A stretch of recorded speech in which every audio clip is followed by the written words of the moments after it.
Hai semuanya, kenalin kita dari kelompok 1 di sini mau menjelaskan materi tentang LCT. Apa sih sebenarnya LCT itu dan bagaimana sih penerapannya dalam negara kita itu, negara Indonesia sendiri. Yuk ikutin kami. Sebelum itu, perkenalkan anggota kelompok kami ya. Halo guys. Perkenalkan, saya Bogi Andreas dengan NIM akhiran 120. Perkenalkan, nama saya Rizky Evan dengan NIM akhiran 123. Perkenalkan, nama saya Valeri Wistoro dengan NIM 141. Perkenalkan, aku Nianta Dubeti 3 dengan NIM 151. Hai, perkenalkan aku Afisa Nurdiana Vantriska dengan NIM 143. Halo, di sini saya ingin membahas pengertian dari LCT. LCT adalah prinsip sekularisme versi Prancis yang memisahkan urusan negara dan agama secara ketat.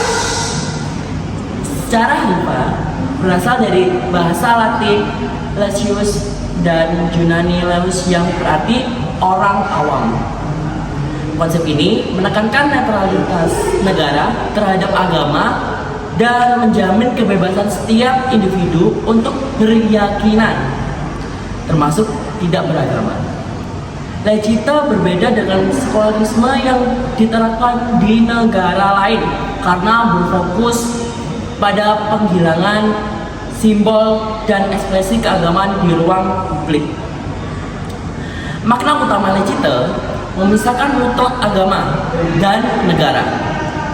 Negara tidak boleh memiliki agama resmi dan tidak memberikan dukungan atau dana kepada organisasi keagamaan.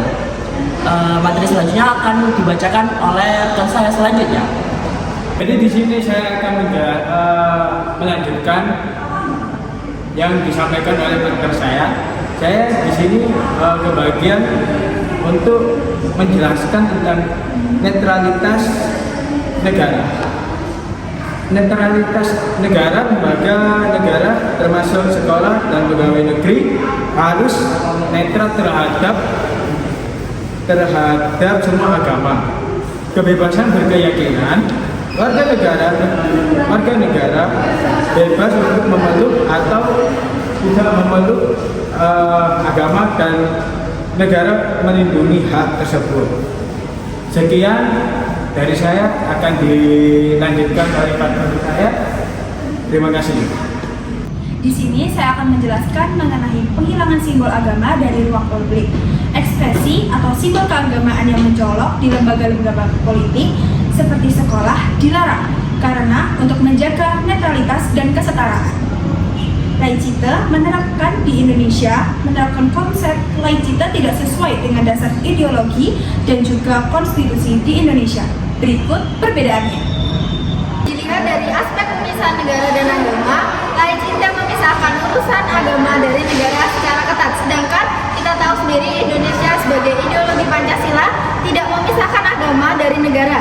Agama memiliki peran penting dan diakui dalam kehidupan bernegara. Kedua, jika dilihat dari aspek dasar ideologi, LCT ini adalah memiliki nilai-nilai sekuler seperti kebebasan, kesetaraan, dan persaudaraan menjadi landasan. Sedangkan di Indonesia sendiri sebagai ideologinya Pancasila, sila yang pertama Pancasila yaitu berbunyi ketuhanan yang Maha Esa secara eksplisit mengakui peran Tuhan dalam kehidupan bernegara. Lanjut, yang ketiga itu dilihat dari aspek pengakuan agama. LCT sendiri, negara ini mengakui agama tertentu. Semua agama dianggap setara di mata hukum, tetapi ekspresinya di ruang publik dibatasi. Lalu sedangkan di Indonesia sendiri sebagai landasan ideologinya Pancasila, negara mengakui dan mengatur tentang agama resmi, yaitu agama Islam, Kristen, Katolik, Hindu, Buddha, dan Konghucu, serta mengakomodasi penghayatan kepercayaan. Terima kasih, materi selanjutnya disampaikan oleh rekan saya. Nah, kemudian dalam aspek regulasi kehidupan beragama, di LCT bahasa Prancis fokus pada netralitas negara dan kebebasan individu. Kemudian di dalam Indonesia, ideologi Pancasila, negara menjamin kemerdekaan setiap penduduk untuk memeluk agamanya dan beribadah sesuai keyakinan. Terdapat pada pasal 29 Undang-Undang Dasar 1945, serta melindungi hak tersebut melalui regulasi. Yang terakhir, pada aspek simbol agama di ruang publik. Dalam Legite bahasa Prancis, simbol agama yang mencolok dilarang di lembaga publik untuk memastikan netralitas.